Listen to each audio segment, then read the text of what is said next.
everything is changing. And nowadays, the speed of this change is increasing dramatically. Nowadays, your competitor, the competitor of a company, is one click away. I did a click and I switch provider, and there is no issue at all. We know that only 1 out of 4 people complain with the company. It means 3 out of 4 people leave a company without telling to this company that they are leaving. Usually they come in with those bang great ideas, and we're going to go into this direction, and we're going to grow, and great things are going to be happening. And often they're failing. And we go through 2, 5, 7 years of transformation. Nothing changes. Both of the board members are creating strategies that don't really fit to the reality. And they said, okay, now you come with me, come downstairs, and you sit next to an agent. I felt in love to really listen and understand what is really happening. Because on PowerPoint, you can depict the slide in the best possible way and you can sell it. It's not easy. But to really understand what is happening and which question customer really have compared to all the strategic views, let's do this, let's do that. It's mind-changing, it's mind-blowing. We're expecting that this can be met or managed on the floor. I'm always saying, okay, you go sit, look how they're doing things, because we can say, you know what, somebody is taking way too much time on after call work. Maybe there is a reason for that. We're not static creatures. There is so much we can do and deliver, but we're being in our own way.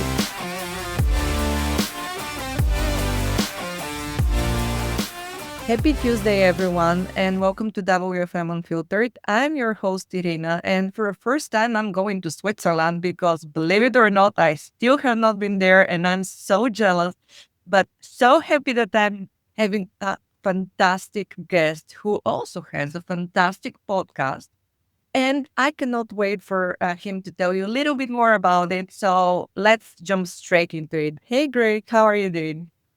Very well, thank you very much, Irina, for the invitation. But it means the next time it will be in person. We will record an episode together so that you are then in Zurich, Switzerland, together with me. Oh, thank you very much. Let's do it. I would love that. And tell me a little bit more about the podcast, because actually I have been on the podcast, and unfortunately we had to reschedule several times due to, falling ill on my end. So tell me a little bit more about your background in the podcast and where people can find it. Super happy, but it's never only your fault. I think we are all busy and we're podcasting because we like it very much, but it's also really intensive to record episodes, to schedule episodes, and then to launch them. And therefore, super happy to be here. And important is that we are here now together and we will spend a few minutes together. I am Greg, coming from Switzerland. I was always working in business transformation. It's also my passion, and therefore my podcast, the CX Goalkeeper podcast. I worked in financial services. I worked at Accenture. I worked in the healthcare and in the healthcare industry in a hospital. And now I am a consultant, doing consulting in contact center, helping customer throughout their service excellence journey. Thank you so much. Can you please share where people can find your podcast? CX Goalkeeper .com/podcast. People can find there on all platforms, Apple, Spotify, YouTube, you can find. Perfect. And I strongly recommend the podcast, guys. Greg has been doing amazing. He has such interesting topics, interesting guests, and I don't know how many episodes you're having, probably way over 200 now. What's the score? 240. Okay, and you've been doing it for a while. Let's say that people will have something to binge on. But thank you again for first making the time and making yourself available, because we have shared some conversation around the topic of transformations, because this is something that, it's not only a hot topic, but I started reflecting on transformations. And ever since I started my professional journey, I'm in companies that are undergoing transformation. So it seems like this is one thing that we cannot escape from. So I'm curious to hear from your perspective, what is the leading cause for companies to go through a transformation? everything is changing. And nowadays, the speed of this change is increasing dramatically. And I see, because we are also on your podcast, a lot of companies that have similar issues in different phases, but basically, until before COVID, let's say like that, customers were contacting companies through the phone. Perhaps they were writing an email, or they went in person there. And then they asked, discussed, and were able to solve their issues. And for the company, it was still possible to manage, let's say, 2-3 channels at the same time. And knowing Irina is in front of me, Irina has these products with us, and these were the last contacts that we had. And perhaps also she's happy or she's not happy, or she's a recurring customer. Nowadays, it's extremely difficult because we, as a customer, in this case, are trying to contact companies with all the possible channels. We have expectation that my problem is solved now as quick as possible. I want to get an excuse and this and that and that and so on. And for a company, it's extremely difficult to manage 5, 6, 7, 10 channels at the same time, interacting from the different ways. And we know the usual customer journey. If you want to ask a question about the product, is you go online, you try to find out the solution in the web, then you don't find it, then a chat pop up, you ask this chatbot, the chatbot is not always able to provide the answer. They say, okay, then I call the company. And the company is not aware that you already spent 20 minutes on the web, that you try to speak with this chatbot, and now you want a solution because you already invested far too much time to solve, for example, a similar issue. And then you say, okay, let's find a way, and therefore it's extremely important to go through a transformation. So if we're looking at it from a broader perspective, and I need to apologize to you and to everyone who's listening, my voice is going down. So if at some point it starts cracking, bear with me. I have my water, so it will be fine. But is it fair to say that transformation happens because something is changing or something needs to change? Because what I have seen from my perspective is sometimes, the information that is shared is we're going to be cutting on resources, or we need to go to a growth, or we need to increase customer experience. So something needs to change, whether it's the work that we're doing, how we're doing it, or even the people that are doing it. So from internal perspective, what I have noticed that at the moment someone mentioning the word transformation, everyone gets worried. Everyone starts to panic, and everyone starts to associating it with there will be layoffs. You are so right. I think that's one big issue. Let's tackle this question or this topic from 2 points of view. The first one is from the company point of view, and then the second one will be from the employee point. From a company point of view, I think the cost to change for a customer to another product, to another provider, are extremely low. Nowadays, your competitor, the competitor of a company, is one click away. Yeah. I did a click and I switch provider, and there is no issue at all. We know that only 1 out of 4 people complain with the company. It means 3 out of 4 people leave a company without telling to this company that they are leaving. And it's a bit scary, I would say. And therefore, companies need to change, but it's difficult. It's really difficult to change. And now we are coming to the employee side. If you are employed, and it's independent at which level, you can work in the contact center, you can be a team leader, or you can be also in the senior management. At the end, the executive board will need to take a decision to change. And then it's extremely important, if a company starts a transformation, to start involving the employees from the beginning. And not, as you said, okay, now we need to lay off 100 people, but let's try to find a way how to transform the company in a structured way with clear targets, really understanding what are the needs of our customer, of our employees. Then going into this change, supporting the change, the transformation that it's often happening around digital basis, digital transformation with change management. We know what Kotter is preaching, how to involve people in a big change. There is this extremely interesting book, The Iceberg is Melting, and the first people will find that out and try to involve the other people. And then when you start changing, also measuring the progress of the change, knowing how to measure and how companies can be every day a bit better. And the last one is the culture within the company. It's all about which values as a company and how people are behaving at all different levels. And as you already found out, these are the 5 pillars. I always suggest companies to go through a transformation and to involve people from the beginning. And it's not about only saving costs, but also finding ways to improve products, because then you can also move the focus on we need to save money, we need to lay off people, to how we can create additional value for the customer, that we can keep all our employees, or we can reskill our employees for other tasks, for more complex tasks, if some tasks get then done by computers, machines, or nowadays it's cool to say by agents, but I mean not the agent sitting at call center, but I really mind the artificial intelligence-based agents.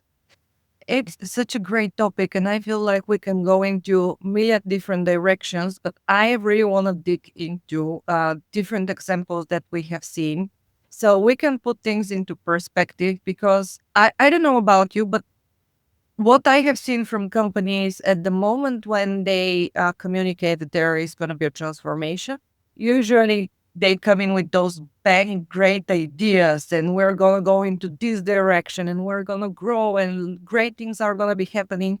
And often they're failing. And we go through 2, 5, 7 years of transformation, nothing changes. And I want to ask you, what do you think it's the biggest, the leading reasons for failing?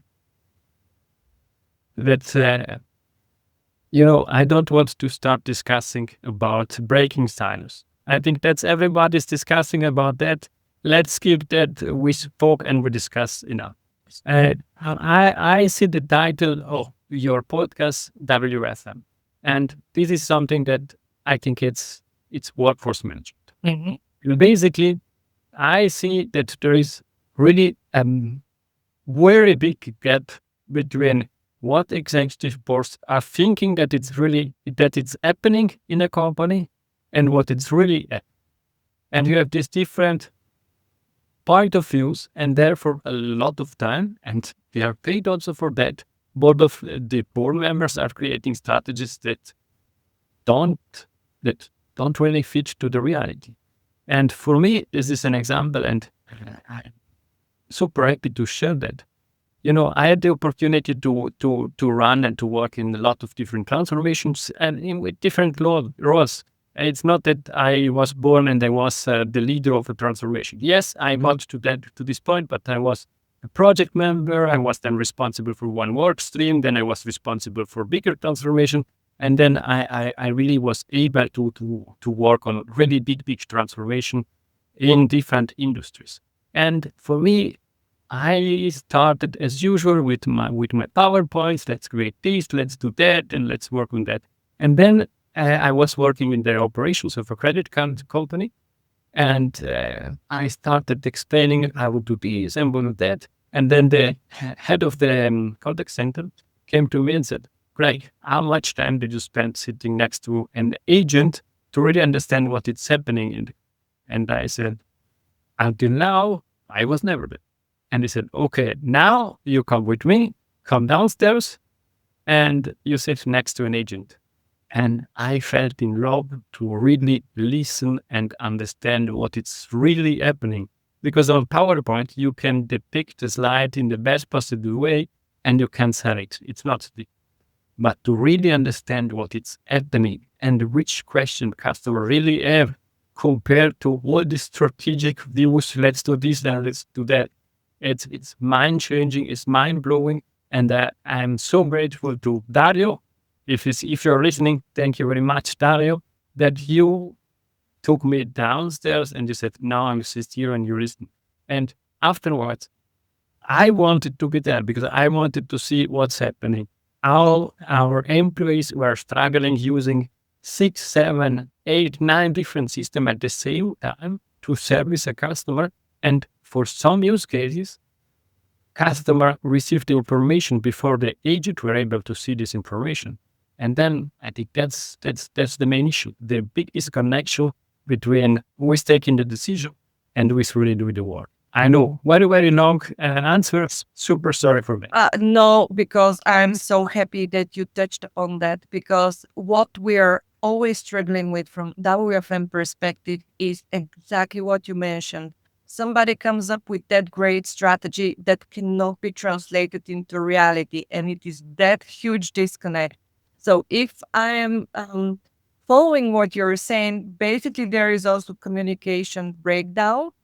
We're doing what is happening, but someone up there is not seeing it, but they're coming with their ideas that we just can't implement.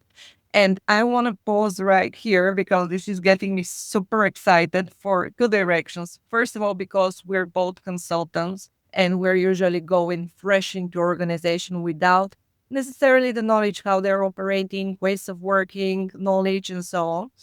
But second of all, what I want to touch upon is, even from operational perspective, this is something that WFM usually does. They sit in their corner, they are doing their files, their formulas, our calculations, and then we're expecting that this can be met or managed on the floor. I'm always saying, okay, you go sit, look how they're doing things, because we can say, you know what, somebody is taking way too much time on after call work. Maybe there is a reason for that. And yes, it might not be necessarily our job, but the team leader's job, but it doesn't hurt that we know how things are in reality, so we can put some kind of understanding between behind our numbers.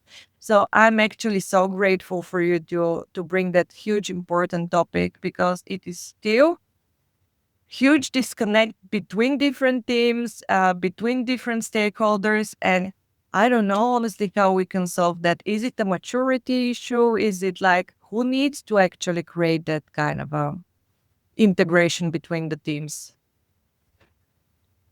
And everybody that is listening to this episode should start doing that. Sorry, but for me, it's extremely important. It should come from us, from employees, from the people. In this case, I'm a consultant, but I was working in a company. Everybody should bring that.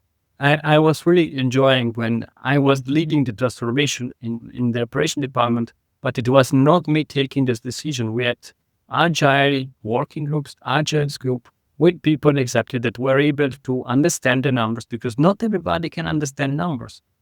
And then having older people understanding the real issues of struggles of the customers, and then putting them together, perhaps also with the IT guy and then with the process guy, and helping them going in one direction to make the life of our customer effortless, or even better, to make the life of the human being involved in the process, customer and employees, effortless, much smoother, that you can improve processes. And that's come from the bottom to the top and not in the other direction. It's clear the bosses need to give direction, support, and so on.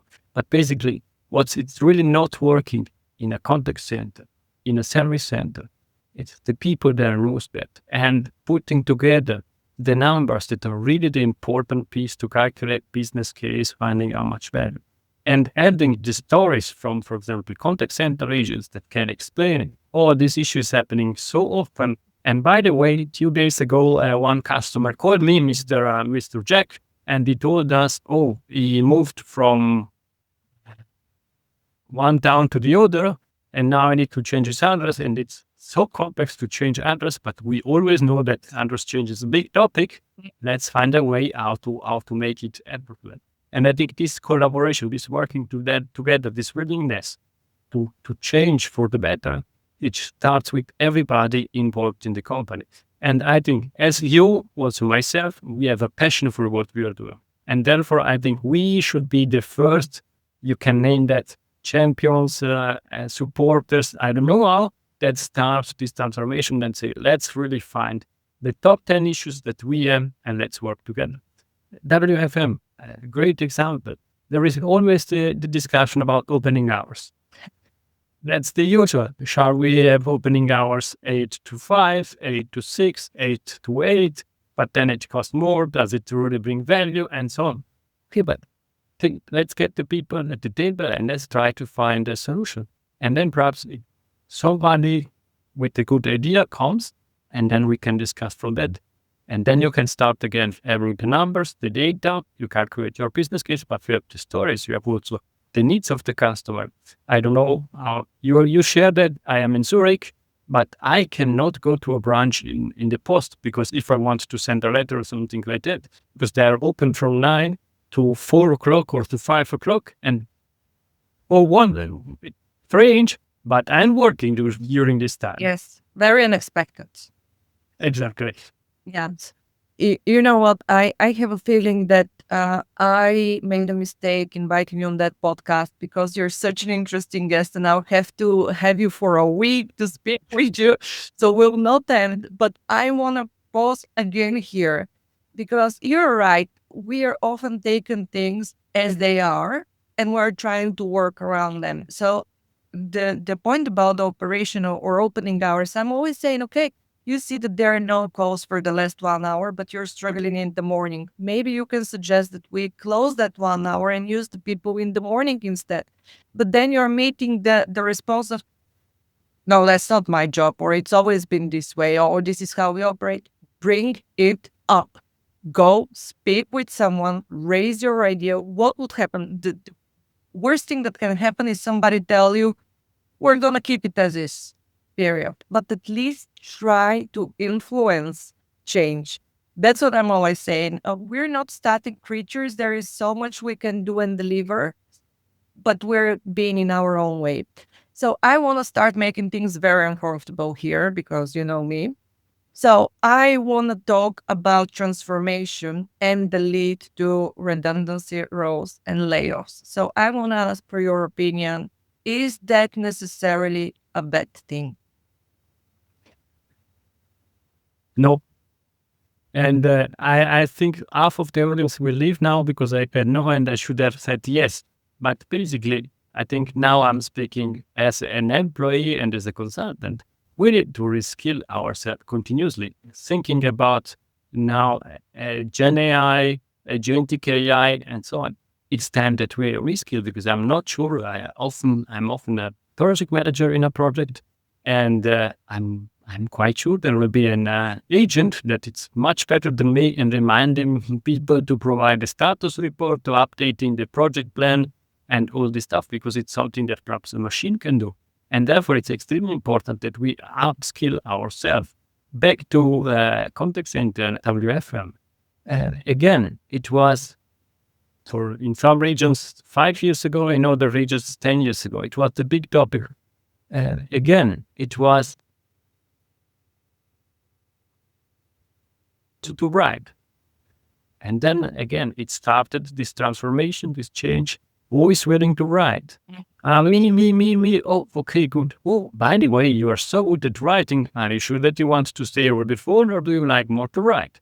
And then you can start finding and discuss. If you can discuss, and if you can talk with people and with employees, you can find what they are good at, what you need as a company, and perhaps not only what employees are good at, but what they really like. Because some people didn't like to have a phone call because it was too much for them. And therefore, if you can find this intersection, then you can start changing skills, upskilling, and so on. And so people said, oh, I was working in the call center for 5 years, and now it's time to learn something different. I want to write, or I want to go in a different department. I want to go in the process management department. I want to go in, application processing department, or in the marketing department. And then the magic stuff happens, because you have all around in the company people with different skill sets that already work in the company. It means they know the company, they know the culture, they know the processes, and when they are creating products or processes, they know how processes are lived and are really performed. And then you can start really creating this magic. I think important for companies now is to find a way to keep the good people, the people that want to improve themselves, that want to grow, and keeping them in the company. Because nowadays, I said that earlier, for companies, your competitor is one click away. But for employees, the next employer is also likely can wait. Yes. And I know that a lot of people enjoy light working for all, and that's something I'm really supporting. But for a company, it means it's extremely difficult to create a culture where you feel part of this culture, you feel part of this company, and therefore often the employer it's only a logo that you see in your desktop when you're working. And therefore we need to find ways as companies to keep people, to keep the good people, and to let perhaps people that need to do something different leave. Such fantastic points. Honestly, this line is so saturated with great insights because actually I share the exact same opinion. For me, transformations are a way to force growth and to make things change. And unfortunately, sometimes that means redundancy, but it also means opening opportunities. And I have seen that time and time over again that maybe when we're shifting things around, somebody gets promoted and it's being put in a role that they can really deliver so much more value and results to the companies. And often I have seen when we let go of people, we can still do the job with the remaining people and not necessarily make them do more job, make them do more work. So I don't see it necessarily as something negative. I know that if you're on the receiving end of being made redundant, unfortunately, it's not good. But from the people that do stay, maybe there is a reason. Maybe they're the right people to continue with that company during that time. Maybe the company makes some mistakes and keeps the wrong people in and the right people out. But in general, I'm always saying look at it as an opportunity, not as something that's necessarily negative thing. And now let's make things uncomfortable for us. So consultants, somebody fresh coming into the organization, telling people what to do. How the heck does that work? That's extremely difficult, but and nowadays even more with these elements and so on, because you can write into ChatGPT, please provide me a plan how to tackle this and that. I see the value added for consultants, and I was working 17 years in corporates, that you can buy specific skills that you don't need over the long time or a long period. You buy the specific skills and then you use their expertise, and they bring you first a fresh perspective, because it's you're not biased and you are not in all this political setup. You need to please this, you need to please that person. And third one, they brings in best practices. But I really like the consultants that did the work, not that copied from somebody else. My colleagues did that, yes, but then please be your colleague and not yourself. And I think at the end also our work will change, but all these experiences, all the time that we are investing, it's made the change. It's the differentiator for us, because ChatGPT can provide you average. That's the reality. You can tell them be the expert, but it brings you the average, because they are trying to best the next best possible answer to your question, or the next possible best word to your answer. And if we still, as consultant, are doing our job and we are really delivering and working on an operational level, and that's something that I really enjoy doing, data analysis, creating maps, and doing process analysis, then we can bring our experiences. And often companies have seen similar issues in completely different setups, and we can say, oh, we think that this could work, we think that that could work, and pay attention, we tried with this and that way of working, it didn't work, please pay attention. And I think that's the value that we can bring, our expertise, but really if we did that and not based on ChatGPT, or based off my colleagues did that, and now I sell you this product. So what you're saying and what I completely agree with is consultants can bring a lot of value because they're experiencing different environments. They can give you different ways of, tackling an issue. But also one thing that it's often underestimated, and you mentioned, is consultants are not emotionally involved into the company. And I'm seeing that time and time over again. People get angry. They got upset if something is not happening. If somebody doesn't listen to them, they're like, It's always happening. I'm in this role and manager X is never paying me attention, but then consultant comes and they're paying them attention. Yes, because consultants are not emotionally involved, right? And this is a huge benefit. But I would look at it from the other side because I also hate consultants like with passion. And I'm a consultant. If you go to a company and you're just putting forward ideas that cannot translate to that current company strategy or reality, and you do not make the time to talk to the people that are doing the job, but you are giving the time to the senior stakeholders because they're the ones who are signing your contract.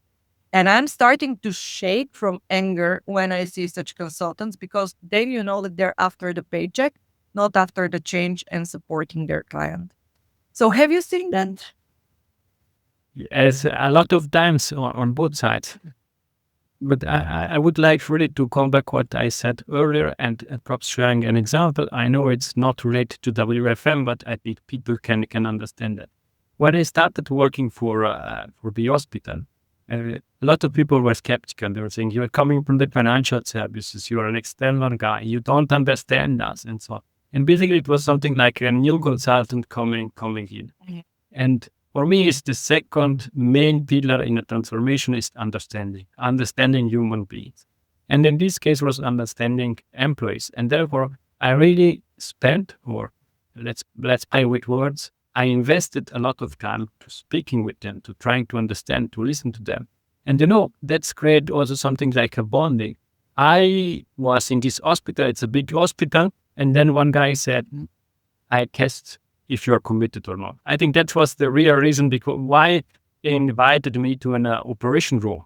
It means I went, I had my green clothes and I went there in an operation room and they said, oh, now look here and there, they are now cutting this and that. I'm not sharing what exactly was, but basically it was test to see is he or is this person really committed to our mission, to what we want to achieve, to our vision. And I went there. It was 5 o'clock in the morning, preparing for these operations. I washing my hands. No, I didn't touch anything. I was looking from far away, and I'm super happy that I didn't see a lot. But basically, it was a test.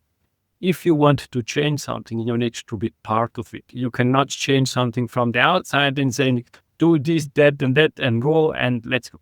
That's impossible. You need to be part of it. And that was my first example, going into the contact center, being part of the contact center, understanding what is happening with the contact center, people working there. And exactly the same was in an hospital. Following nurses is seeing, watching, feeling what they were feeling, and being in an operation room and seeing blood around and so on, because that's the reality there. I am getting goosebumps because what you mentioned is if you want to change something, you need to be a part of it.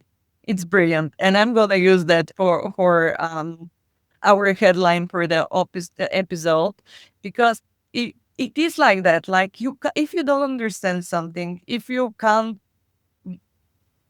live through it or feel how people are feeling or what the process is, you can't do anything about it. You can just probably kind of speak some kind of a theory or something that you have seen, but that would never work. So I think this is a brilliant way to actually wrap up this episode and to thank you so much, Greg, for joining me. I'm feeling so energized after this conversation. And I want to invite you for a second part. Super happy to join, but let's give a shout out also to you. You have a great podcast. I listened to a few episodes. It's really great. And thank you very much for spreading the positive word of mouth, to spreading the right things, because we want to change businesses for the better, focusing on human beings and changing what is possible. And therefore, thank you very much for your time. Thank you, Greg.